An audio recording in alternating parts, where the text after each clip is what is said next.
नमस्ते दोस्तों, स्वागत है आपका मेरे YouTube चैनल त्योहार, तिथि और कथा में। आज हम लोहड़ी पर्व के बारे में जानेंगे कि ये त्योहार की क्या महत्वता है और ये त्योहार क्यों मनाया जाता है और कैसे मनाया जाता है। इस साल लोहड़ी का पर्व 13 जनवरी को पंजाब और हरियाणा समेत उत्तर भारत के कई बड़े क्षेत्रों में मनाया जाएगा। यह त्योहार बहुत ही धूमधाम के साथ मनाया जाता है, लेकिन कोरोना वायरस को देखते हुए सुरक्षित त्योहार मनाना हम सबकी जिम्मेदारी है। लोहड़ी के दिन दोस्तों और रिश्तेदारों को बधाइयाँ और मिठाई भेजें, लेकिन इस बार भीड़ से बचकर और सामाजिक दूरी का ध्यान रखते हुए त्योहार को मनाना परिवार के लिए बेहद ज़रूरी है। इस त्योहार को मनाने के लिए खुली जगह पर आग लगाई जाती है और नृत्य करते हुए गीत गाए जाते हैं और फिर पवित्र अग्नि में मूंगफली, गज्जक, तिल आदि डालकर परिक्रमा की जाती है। लेकिन आपको पता है आखिर लोहड़ी का त्योहार क्यों मनाया जाता है और आग में ये सभी चीज़ों को क्यों डाला जाता है? आइए जानते हैं।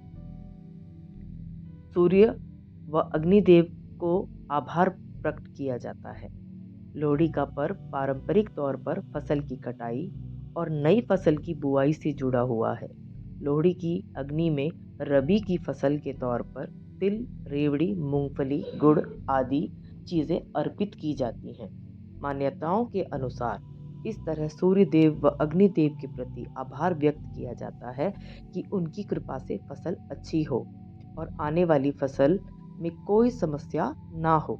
साथ ही यह त्योहार परिवार में आने वाले नए मेहमान जैसे नई बहू, बच्चा या फिर हर साल होने वाली फसल के स्वागत के लिए मनाया जाता है। लोहड़ी को लेकर पौराणिक कथाएं भी प्रचलित हैं। उन्हीं में से एक कथा है। पौराणिक कथाओं के अनुसार लोहड़ी का पर्व माता सती से जुड़ा हुआ है। यह कथा तो आप सभी जानते हैं। जब माता सती ने पिता राजा दक्ष ने महायज्ञ किया था, तब भगवान शिव और माता सती को आमंत्रित नहीं किया गया था, लेकिन माता सती अपने पिता के न बुलाने पर भी यज्ञ में पहुंच गई, जहां उनका और भगवान शिव का राजा दक्ष द्वारा अपमान किया गया। अपमान से क्रोधित देवी सती ने खुद को हवन कुंड के हवाले कर दिया था। देवी सती के आत्मदाह के बाद भगवान शिव ने राजा दक्ष का घमंड से भरा हुआ सिर काट दिया था। दक्ष को जब अपनी गलती का एहसास हुआ और बाद में ब्रह्मा जी द्वारा प्रार्थना किए जाने पर भगवान शंकर ने दक्ष प्रजापति को उनके सिर के बदले बकर सिर प्रदान करवाकर यज्ञ संपन्न करवाया। इसके बाद जब देवी सती ने पार्वती के रूप में जन्म लिया था, तब पार्वती जी के ससुराल में लोहड़ी के अवसर पर दक्ष प्रजापति ने उपहार भेजकर क्षमा मांगी और भूल सुधारने का प्रयास किया। तभी से नवविवाहिता कन्याओं के लिए मायके से वस्त्र व उपहार भेजे जाने की परंपरा शुरू हुई। लोहड़ी का त्योहार व होलिका की पौराणिक कथा। लोहड़ी का त्योहार मनाने के पीछे लोहड़ी और होलिका दोनों बहनों की कथा भी मिलती है। कथा के अनुसार लोहड़ी की प्रवृत्ति अच्छी थी और लोगों की मदद करती थी। वहीं होलिका का व्यवहार अच्छा नहीं था। होलिका को भगवान शंकर से वरदान के तौर पर एक चादर मिली थी, जिसे ओढ़ने पर अग्नि उसे जला नहीं सकती थी। लेकिन जब होलिका प्रहलाद को अपनी गोद में लेकर अग्नि में बैठ गई, तब प्रहलाद तो बच गया, लेकिन होलिका जल गई। इसके बाद से जो उसकी दूसरी बहन लोहड़ी थी, तभी से उसकी पंजाब में पूजा होने लगी और उन्हीं के नाम पर यह लोहड़ी पर्व मनाया जाता है। एक और कथा के अनुसार आप पंजाब क्षेत्र में दूल्हा भट्टी की कहानी बहुत प्रचलित है। पंजाब में लोहड़ी के साथ दूल्हा भट्टी की कहानी भी जुड़ी हुई है। इस दिन पंजाबी लोग अग्नि जलाकर परंपरागत रूप से भांगड़ा करते हैं।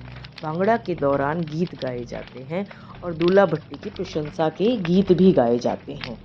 एक बार हुआ ये था, दूल्हा भट्टी गरीब लोगों की मदद करता था।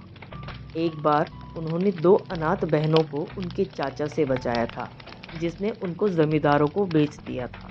दूल्हा भट्टी ने लोहड़ी की रात दोनों बहनों की शादी करवा दी और एक सेर शक्कर उनकी झोली में डालकर विदा कर दिया।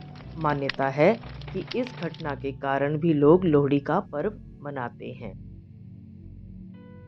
लोहड़ी का भगवान कृष्ण के साथ भी संबंध है। लोहड़ी पर्व का संबंध भगवान कृष्ण से भी जुड़ा हुआ है। कथा के अनुसार कंस ने भगवान श्री कृष्ण को मारने के लिए नंदगांव में लोहिता नाम की राक्षसी को भेजा था।